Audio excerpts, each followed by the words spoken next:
Welcome to the Money Watch Show. It's Sunday, March 29th. I'm your host, Jill Schlesinger. I'm joined by my co-host, Mark Talercio. Hey, guys, we are both certified financial planners, and we like to talk about money and your financial life. We are very into the new tagline here, no jargon, no judgment. That's where we live. Right, Mark? Welcome to your Sunday. Speak for yourself. I love judging people. Yeah, not about their money, though. That's one thing you don't do. And I think it's like, we talk to all different kinds of people every day. And I think what's always heartening to me is that as much as, your parents have told you money doesn't buy happiness, it really doesn't. But I'll tell you what it does buy. It does buy some convenience, and it does buy peace of mind. And so if you need a little peace of mind, if you need some assistance, if you need just some guidance and hand-holding, coaching, you want us to take that emotional baggage off of you. Mark and I are like the emotional Sherpas. We'll put it on our shoulders. We'll take it off your shoulders. Get in touch with us by going to jillonmoney.com. Click the Contact Us button. Write us a note. And if you'd like to join us live, all you have to do is check the box. Hey, Mark, very excited that we have our next webinar all teed up. And that is all around Social Security. So many of you have Social Security questions for you, for your parents. Maybe you're wondering, is Social Security really going to be there for you? Maybe your parents are saying, oh, we're going to retire and we're 62 and we're just going to claim Social Security. Wait. Before you make any Social Security decisions, you have got to join Jill on Money Live. That is our subscription service, where you have access to quarterly live webinars. And our next webinar is on Wednesday, June 17th. And we have a Social Security expert who will blow your mind. Her name is Heather Schreiber. Now, once you join us for Jill on Money Live, $45 for the next 12 months, you will not only be entitled to that webinar, there'll be 3 more, of course. There's the back catalog of those webinars. There's bonus audio and video content. Or if you really just want to buy a single webinar, like, oh, I can't make it on June 17th. I'm on the road traveling for work. Maybe what you should do is just buy the webinar as a single purchase, $15. It's all going to be very exciting. So, Mark, how do you celebrate spring? Are you getting your planting season or bulbs in your future? Like, what do you do for the springtime? Some of the bulbs are coming up. Thinking about the garden. I'm adding a couple things this year, starting some seedlings for the veggies. I'm not going too crazy this year, but do a few things. After this last winter, man, I am looking forward to it. Oh, yeah. I mean, I'm sure we're going to get slammed with really hot temperatures, but it's okay. So, gang, for springtime, tax time, one of the best things that you can do is really use this prompt of the seasonal change to kind of clean up your financial life. So what I am going to do is share with you my great enthusiasm for financial spring cleaning. And I was able to go on television on CBS Mornings to celebrate financial spring cleaning. The anchor is Kelly O'Grady. When we come back from this, Mark and I are going to talk about some other things that I think are very important when it comes to cleaning up your financial life. So, Mark, let's cue the segment, CBS Mornings, Financial Spring Cleaning. All right, this is definitely something that I need to do. So it's tax season. What do we need to do in terms of storing the documents? That always feels like the big hurdle for me. Yeah, I think that there are people who might have some returns from the 90s floating around. You don't need to keep them that long. But because of the way the IRS works, they can audit you, right, for just weird things that happen, right? And if they're in an audit, they usually can go back 3 years. But if they find a substantial error, they can tack on another 3 years, which means that you and I, all of us, should be keeping our tax returns and all of the supporting documentation for 6 years. Now, if you do have older returns, don't worry about it. Fire up the shredder. Get all that stuff shredded. The reason why I say shredding is that there's so much personal information on your tax returns. You do not want to just throw this out. Please, even if you don't have a shredder yourself, a lot of workplaces have shredders. So avail yourself to the shredder, more than 6 years, and all that documentation right into the shredder. My mom has a shredder, so I'll be coming home with all my tax documents. Perfect. All right, so 6 years, save it. What about bank statements? What do we need to do in terms of that? The general rule is when you have a bank or an investment statement, if you think you're going to need something for the subsequent tax year, hang on to it. You can print out, I mean, again, if you get it electronically, great. But if you need that statement, maybe because it says something on that, maybe you gave some money to somebody and you want to claim it next year, print it out, throw it in your tax file. But generally speaking, more than 12 months old, you can shred that or delete it. Most banks, most financial institutions have those statements available for at least 12 months online. And if you want to request an older one, they'll certainly comply with you. But if you think you're going to need it, tax purpose wise, pop it out. One big caveat. You ready? All right, I'm ready.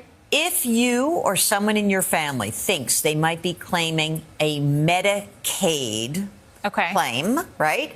Then you have to keep those statements for 5 years. Many states look back for 5 years to see what was in your bank and investment accounts to see if they will process that claim and allow you to claim for Medicaid. Again, like this happens often with a nursing home. Dad's going into a nursing home.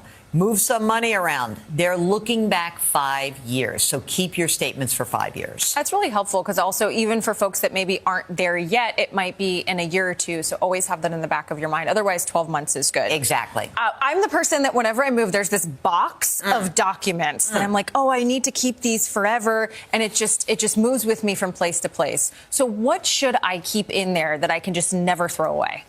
Birth certificate, Social Security card. Please do not carry your Social Security card with you. That is a no-no.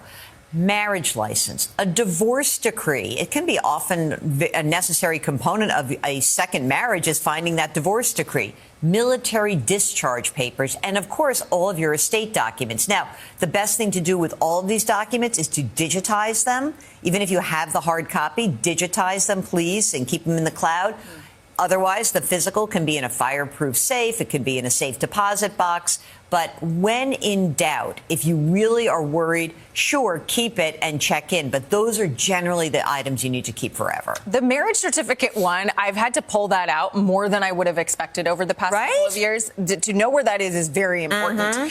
You've also said, I mean, technology makes it easy to open accounts these days. Is this a good time to sort of reset, check things? Yeah, generally speaking, I love this time of year to just say, hey, are there old retirement accounts? Can I combine things? Consolidating your accounts, retirement accounts especially, makes it a lot easier to manage and often can reduce the cost. So consolidation where possible. Okay, Mark, I love the idea of shredding. I think it's so funny when people are like, oh, I really need a shredder. Yes, get a shredder. But one thing that I think is really good to do this time of year is cleaning up the accounts. I am concerned that people tend to have accounts that are all over the place. And I think that whether it's your older retirement accounts or investment accounts, consolidating makes so much sense. One thing I didn't talk about is cleaning up your insurance. What about people who are just sitting there paying what they're going to pay for their insurance? And by the way, insurance costs are going up, up, up. This is a great time of year. Just say, hey, you know what? Spring cleaning for my finances. Let me go see. How's my auto insurance? What's my property insurance? Did something change this year? Am I looking at this the right way? I'm not saying you're going to be able to save a ton of money, but maybe you are. Like for me, Mark and I both have old cars. Like dropping some insurance coverage for an old car can help your bill. You know what else was not a bad idea? You know, you're thinking about this. I have talked to so many people recently and they're like, well, I have 3 different 529 plans. Why? Just use the state of your residence and move things around, consolidate that. Some people have been telling me that they are continuously juggling all the different accounts that they have for their kids. Well, let the kids take them over. You have adult children? Let that go. Mark, I have to say that the number of people who still have their adult children on their phone plans is also shocking to me. I mean, isn't it time to just clean up some of this stuff? Do you really need to do that? Are you like so cheap that like you have to be on someone else's Netflix account? Like, just clean this up. Come on. You're laughing at me. Let me ask you a question. I was thinking about this. If it's you, how long would you keep all of the documents, like your old mortgage, your old refi, closing papers for a house that you no longer own? Oh, that's an interesting question. I mean, I guess you sort of need your mortgage tax statement for tax purposes. But once I've sold the house, what could come up? Why would I need to keep that? At the disposition of the asset, I shred everything. Because I'm thinking, because we sold the place in 2024, so we've already gone through the tax season that applies for that sale, but yet I have this like huge stack of documents related to this old place. I'll tell you what. Also, like old refis, get rid of it. Once you refi, the old one goes away. You're done. I don't know. Like if you've had the disposition of the asset is usually the trigger for firing up the shredder. So if you've sold the apartment, as long as you have the tax information associated with it, like did you need to keep a bunch of receipts to justify a higher cost basis when you sold the place? Yeah, I have everything. As long as you have that, but the other documents, yeah, get rid of that. Like the original mortgage, the original closing papers from the co-op from 10 years ago. Absolutely. Do you know that I have a file here which I cannot shred, which I should shred, which is essentially my grandfather's estate documents. And I don't know why I can't shred it. It's obviously like some weird emotional thing.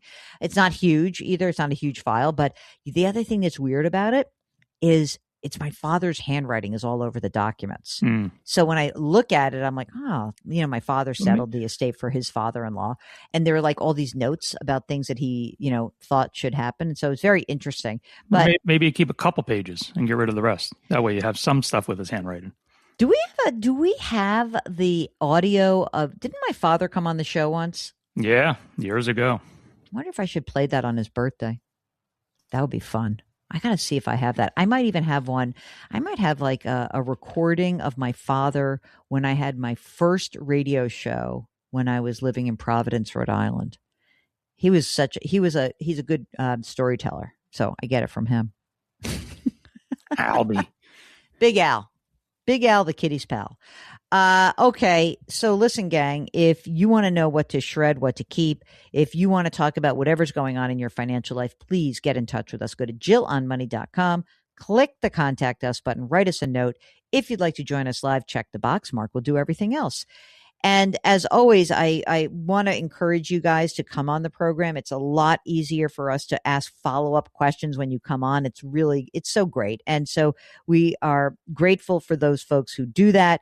And the other thing that happens when you come on live with us is that sometimes you reveal something that's going on emotionally that you don't necessarily write about. So I think that that's always helpful when you're talking about your financial life because it's quite emotional. All right, you can subscribe to us on the Odyssey app or wherever you get your podcasts. And if you would not mind, please leave us a rating and review wherever you listen. Mark Chalercia is the co-host and executive producer of this show, as well as our sister broadcast called Jill on Money. He is the king of all things web at JillOnMoney.com. We drop our episodes on the weekends. We always ask that you do something nice for someone else today. Change your work, change your wealth, change your life. Thank you for listening. We'll talk to you next week.